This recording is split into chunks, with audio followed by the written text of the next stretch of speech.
for joining us. Yeah. Let me start with this, which is to say that you just spent some time inside Trump Tower and went to go visit with Donald, our president-elect in the United States. Tell us about that meeting. Well, it's a very productive meeting, much better than I thought, than I expected. What did you expect? Well, I heard a lot, and I watched, like everybody, I watched all the news and heard a lot about him. So when I go inside, I saw, anything that... but he's very sort of open-minded, listen what I talk. So I think I'm very happy about the results. And finally, when he said, he said, Jack, let me walk you down. It seems he's very happy about the results we had. Can I ask, how does a meeting like that happen? Do you call him? Does he call you? Well, how does this take place? Well, that's the question I'm asking myself. Because someday I got some requests from people say, Jack, do you want a meeting the president-elect? I say, is that true or not? Because I'm not ready for that. Because I don't know what to talk about.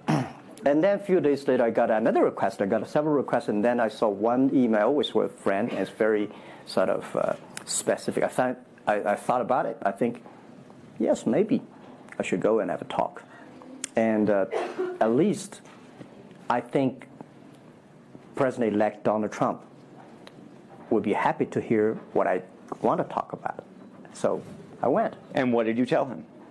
Talk about the small business, talk about agricultural products, talk about the trade between China and the USA.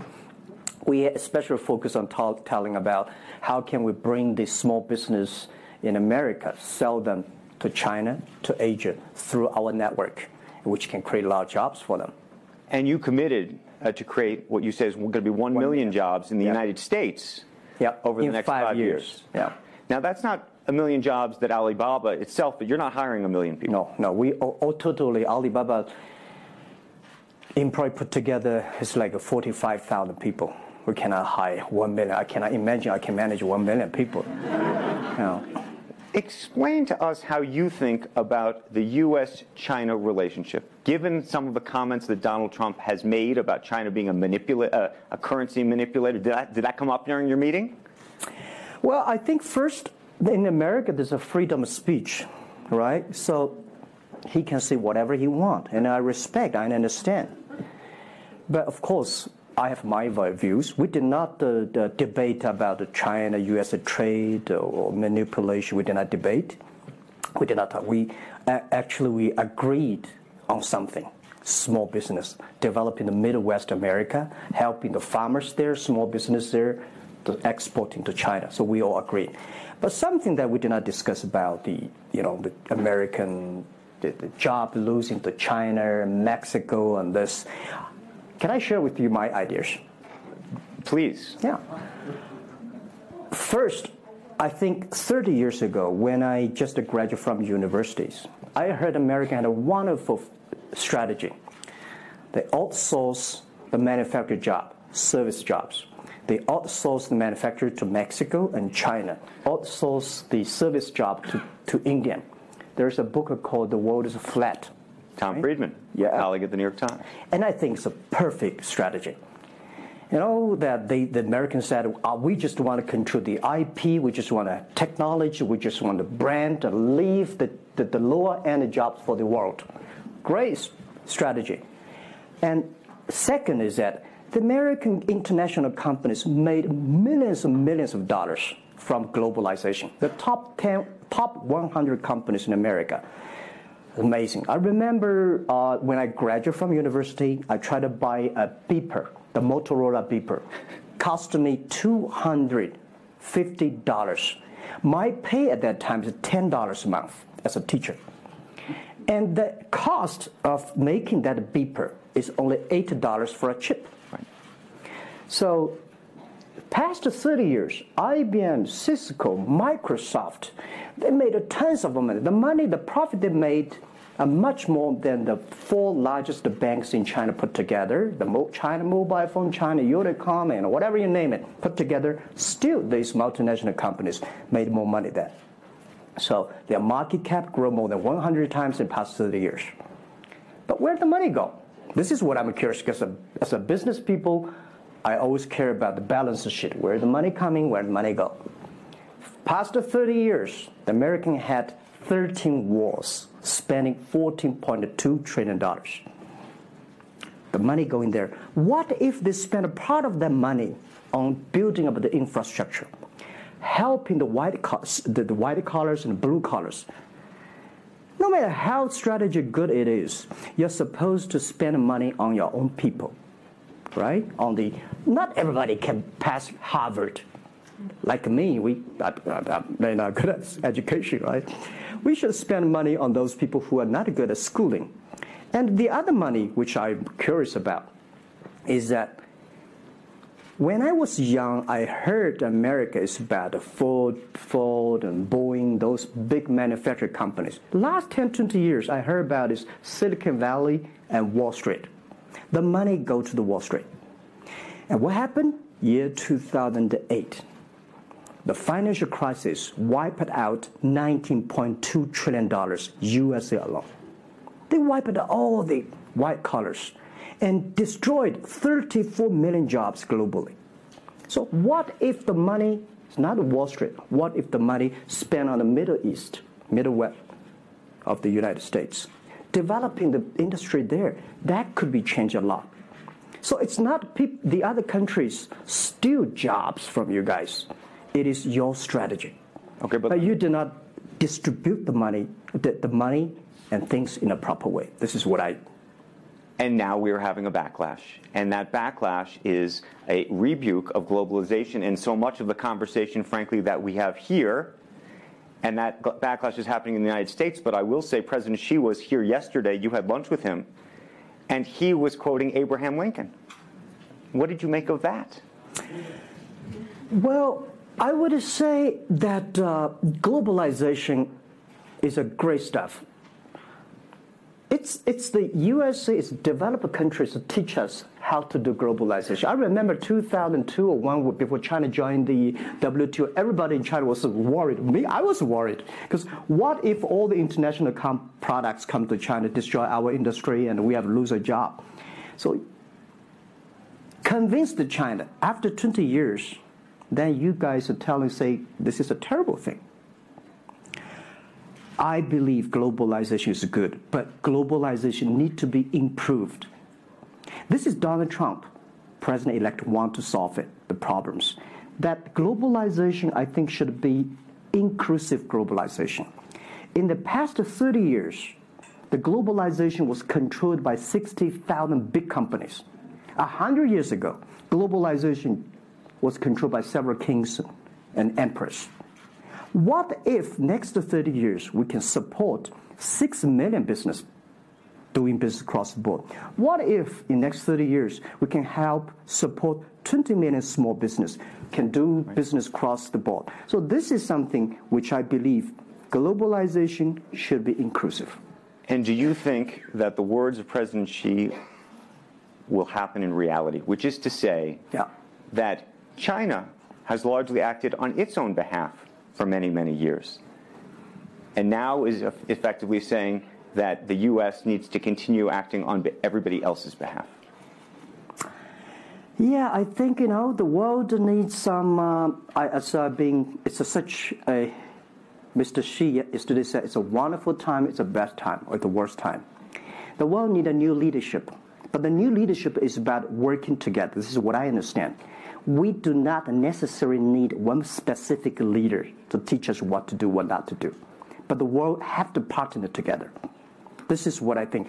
And I think as a Chinese, as a business people, I feel proud for what President Xi said yesterday. As a business person, I want the world to share the prosperity together, to join the force together. As a Chinese, I'm happy about what he committed. Yesterday he said, he speaks like us, takes the responsibility of the second largest economy. As the China's second largest economy, he has to take some responsibility. This is the first time I heard a Chinese leader make number commitment. He said, next 10 years, we are going to import $8 trillion. This make me feel excited because China is transforming from exporting to importing. If there's a concrete number, if we can fulfill it, this is going to be huge change to the China and to the world. But don't you think that it's easier today for China to be interested in globalization because of the benefits that can accrue to China because you're continuing to develop than it is for countries that are, quote unquote, developed? Well, first, the WTO rule is not designed by China. It's not made by China. I will say there's something that I want to change. The WTO is designed, a lot of rules designed for big companies in the past 30 years, and only big companies can do it. And China definitely benefit a lot from opening. I think China should learn one thing, that we grow in the past 30 years is because we open to the world. If we continue to open to the world... Not fully. Okay. American business that wants to effectively go into business in China has a very difficult time, has to partner effectively with a company that's there already. This is why I said China has problems too. The world has problems.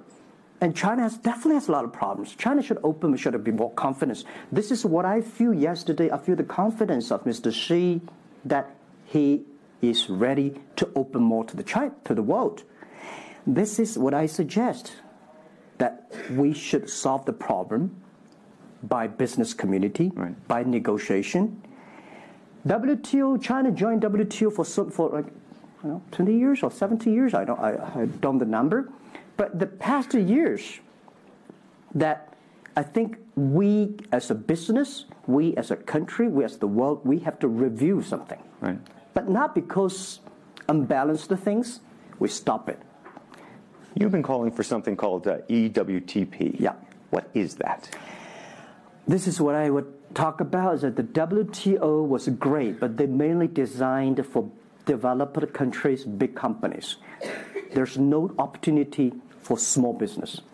We want to build up an electronic world trade platform to support young people, small business, thanks through mobile phones, internet, they can sell and buy across the board.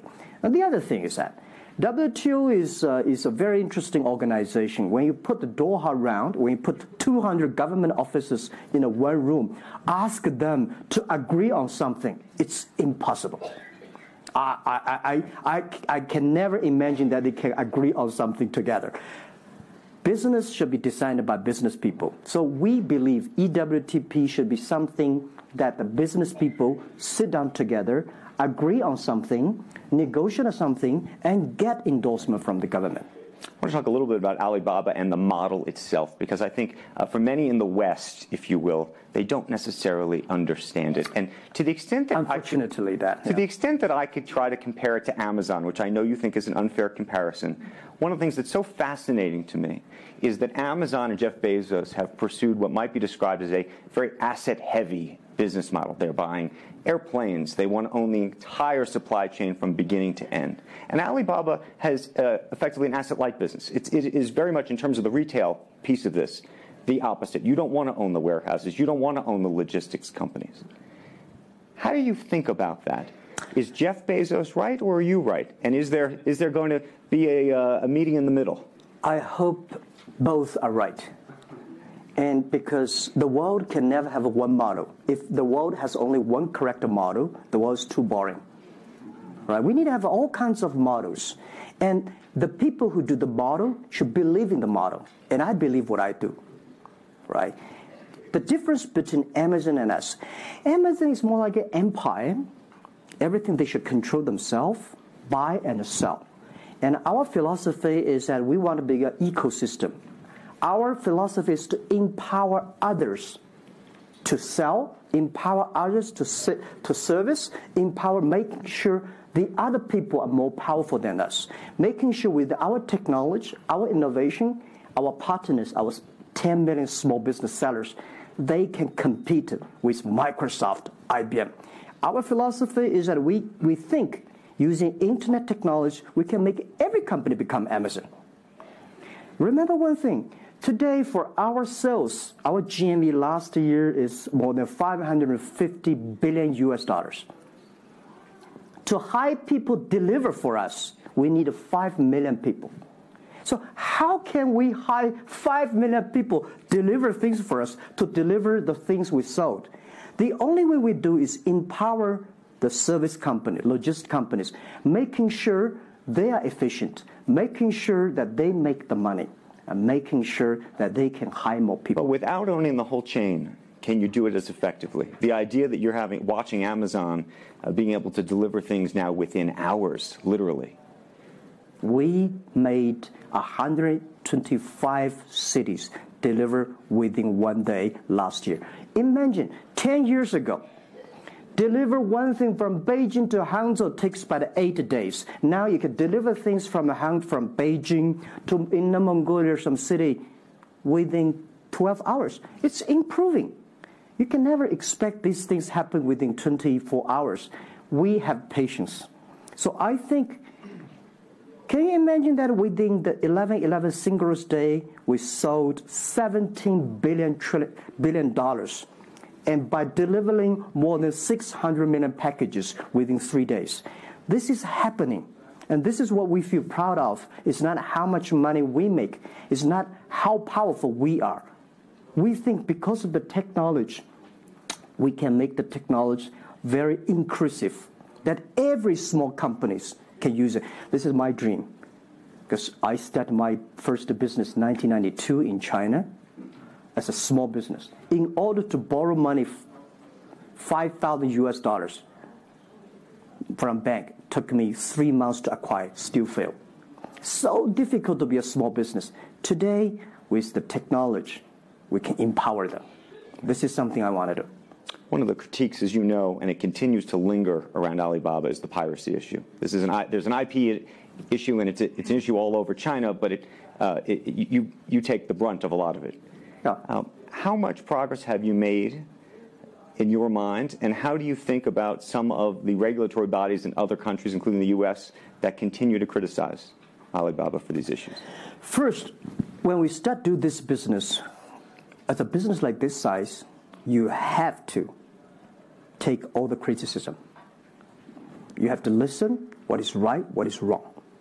And second, as an e-commerce, when you put 10 million small business, empower them to sell. We do not like Amazon buy.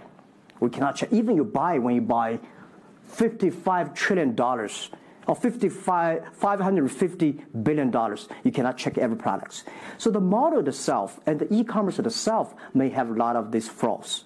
And third, I would say in the past 17 years, we are the leader of this anti-privacy issues, the IP, protect the IP. But the second, we are internet companies. We do not have the law enforcement. We find this guy is selling product, cheap, fake products. We delete them. We cannot arrest them. But we have huge progress. Last year alone, we put 400 people into jails. We deleted 370 million fake products listing on our site. I would say we are the leaders, and we are using the big data to check who's buying, who's manufacturing, who's selling, what is the address. So now I'm happy about the whole world, especially China, all the government organization, start to realize the issues. So I would tell you, good thing is that today, when you go to those criminal group, which I call them criminals, those fake products, manufacturers, sellers. You've praised the quality, though, of some of these. I would talk about it later, all right? Those criminals said they can go anywhere but not Taobao and Tmall, because using our data, we trace where they are, who they are, what's the address, what the amount. And we will deliver this to the police station and working with them to arrest them.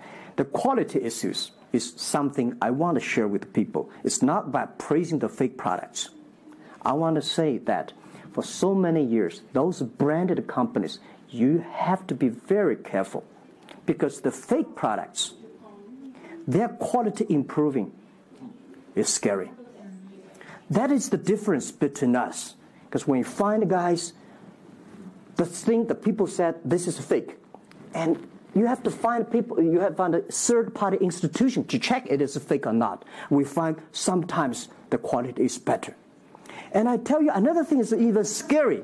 There's one branded company. He said, we are selling fake products. We check everything. There's nothing wrong. So we said, what is wrong? So we buy the products from his flag shop and deliver to them. They say, it's a fake. You know what I'm saying? Yep. We buy things from the flag shop of this brand and deliver back. It's the fake products, they say. So it's a bit confusing. Right. This is fighting against the fake products. It's the war against the human greediness. It's not easy. You cannot finish it. But you have to continue to fight. And I want to say we put 2,000 people, 1 billion RMB every year fighting against that. It can never finish the war within 2 years. But I'm happy. Whether people criticize me, criticize us, the most important is that we are happy about the progress we made. Right. But if people praise me, so, when people say, Jack, you're wonderful, I know I'm not wonderful, right? Oh, Alibaba's great. We are not great. We are just a 17-year-old company. But when people say, you're doing nothing, no, we're doing a lot of things. But you don't have to argue. You don't have to debate. You do what you believe. One of the things you mentioned was using big data on the piracy side, but the other thing that you're using a lot of that big data to do is provide credit and effectively banking the unbanked. And what's so fascinating to me, and I hope you'll share it, is we've talked about the Sesame credit. Yep. How you are able to use big data effectively to figure out who deserves credit and who doesn't in a marketplace where some of these people had no credit history before. Okay. Well, before we do that, we had a system called Teach Computers to learn how to anti-fake products, teach the computers to learn how to, because we have Alipay, a lot of people try to use all the ways to cheating. So we teach the computer how to do that, the cheating things. So we've been doing that for 10 years. Until now, there's called artificial intelligence, because we've been doing that. We are a data company. 8 years ago, we said to ourselves, Alibaba should not be an e-commerce company. We should be a data company, because we have the data from consumers, we have data from the manufacturer, we have data from the logistic company and transactions. But we think how we can make a data really beneficiary to the society. What China needs is we have a lot of great people. All the small business, they are very credible, but we don't have a credit system for that. So how can we use a credit rating system based on the data we have to giving everybody a Sesame rating system? That is so powerful in the past 4 years, because every individual, every small business, if they have been using our services, we give them a rating system. So we're giving loans in the past 5 years. We're giving 5 million business loans. They only borrow $5,000. 3 minutes, we can decide whether we should give you money, how much you want to give. Within 1 second, the money will be in your account. And 0 people touch, so we call it 310. And even today, the Sesame rating system become people dating. The mother-in-law want to say, hey, you want to dating with my daughter? Show me your rating system of the Sesame card. So it's so funny. We go to people want to rent a car, people want to rent a bicycle. They will say, show me your Sesame cards. Good. Because if they do not pay back, if they do not fulfill, the rating system is going to low down and they can never rent a house. This is what we want to build up, the system. That if you sell or buy fake products, the Sesame cards will show. I'm going to open up to questions, but a final one from me. There's been a lot of speculation that you're going to get into the business of Hollywood. Your name has appeared, Alibaba Group, at the beginning of a couple of big films recently. What is the ambition for Alibaba in the entertainment world?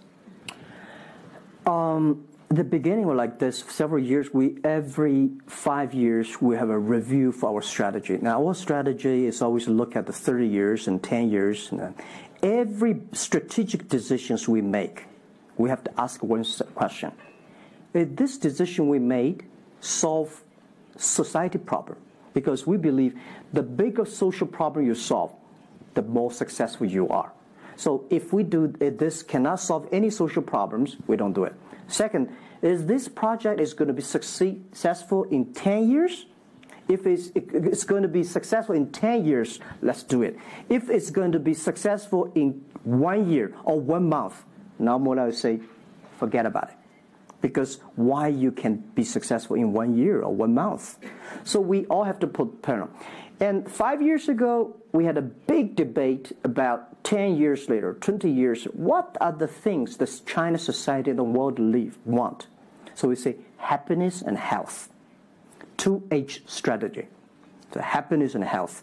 We believe Hollywood, the movie industry, bring people happy. Because today, nobody's happy. Rich people not happy, poor people not happy, At least when I watch a movie, I feel happy about it, right? So I think we should partner with the Hollywood, especially like a lot of, we have a different way of living. In China, the movie, we have a lot of heroes. But China movies, heroes always dead. The American movie hero never die. If all the heroes die, who want to be the hero? So my movie, I want to make the hero live. Right, so this is I think we should learn a lot. And it's only about 2 years, so we have another 8 years to go. I want to make our company that it's not e-commerce.